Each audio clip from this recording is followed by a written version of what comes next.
The morning report for the 6th of September 2011.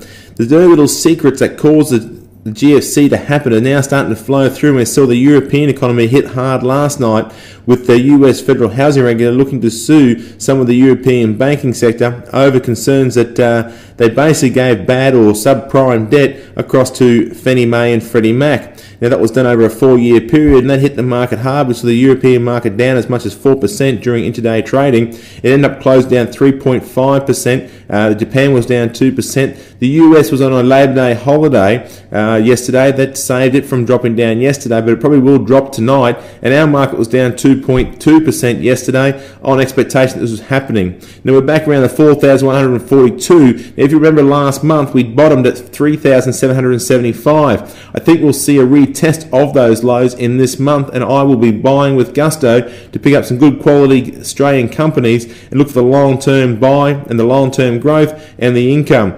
Now what's happening here is what those who remember the GFC or what caused it, it was subprime debt. Now subprime debt is poor rated debt, it's junk bond status type thing. It's really high risk type loans to lenders who really can't afford to pay off their debt. Now that was packaged up to be prime debt, and it was flogged off to a lot of the banks throughout the US and to the big investment banks, and unfortunately to the poor retail investor who had no idea how bad this subprime debt was. Now what we're seeing now is the US federal housing regulator is looking to sue the European banking sector for around $196 billion of risky loans which were given to Fannie Mae and Freddie Mac over a 4-year period without providing the proper disclosure of the risk of that debt.